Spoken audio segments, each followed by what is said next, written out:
All right, everybody, I got my nice little hand rest here, Felicia. Welcome back into the Jam on the U. Tim Swindle is a local inventor who recently appeared on our show to chat about his family card game called Utter Nonsense. And now he's got a new campaign on Kickstarter that involves candy. He joins us now to chat about Lickety Spin. Good morning. Hi, good morning, guys. Thanks for having me. So you guys are just at home making up new games, huh? It is a family affair, it seems like. Yes, the game with my sister, now this with my niece. And I got to say, we ushered Dr. Ian Smith out of studio, and we snuck you in, Tim.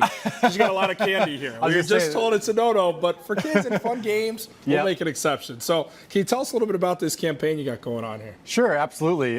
So the product's called Lickety Spin, and the idea is really simple. You take candy, hard candy we found works the best, but just last night I was playing around and was able to use dark chocolate here.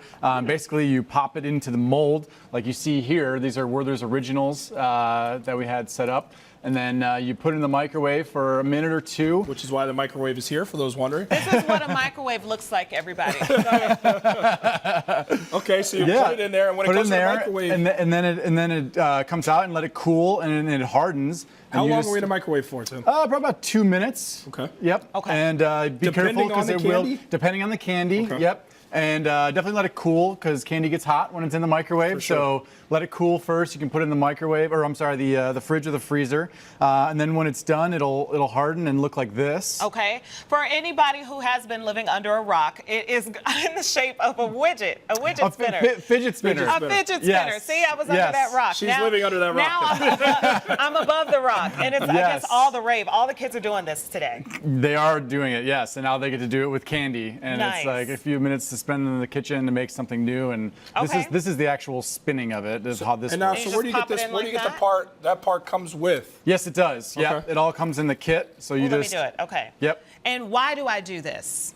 That I don't know. You gotta ask all the kids, right? Exactly. I can answer this one. It's the same as a fidget spinner. You tell me. Look, you know me, I'm hyperactive, right? And I'm always moving around. They're always trying to get me in place for shots before we start and come out of break. I've heard that rumor. That's a good way to kind of take your attention and just like keep you in place. It's just a good way to distract your mind a little bit, but not make you as hyper. All right, but it is distracting just the same. You hold this now, one Tim, down. here's my question. How long do these things, because I'm thinking about my 10-year-old son. Yep. And he loves a fidget spinner. He obviously loves candy as a 10-year-old boy.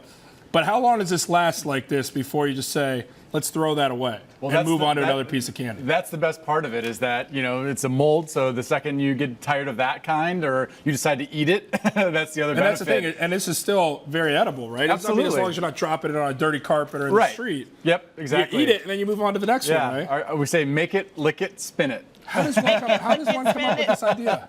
You know what? My niece was playing around with this was just kind of like a generic mold. I think she had saw something on YouTube, and she decided to put her own fidget spinner in there and make a mold out of it and put candy in. And so this was kind of like the rough prototype initially.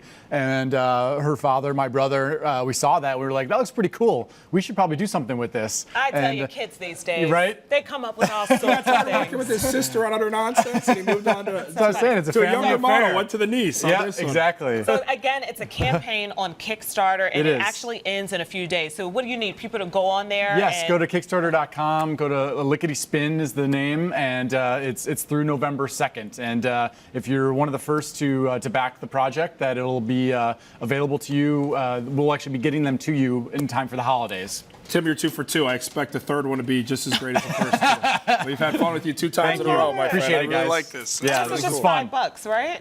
Yep, $5. Just $5. I love it. I love it. It's so many people out there with great ideas. Starter, for the holidays. Yes, so many people out there with great ideas, and you guys are one family that's moving on all of it. Thank you. All right, thanks for coming in. Lickety Spin, everybody. Make sure you grab yours today, just in time for the holidays, as Jordan pointed out. Jordan, I want diamonds in mine, but that's another story. Of course he does.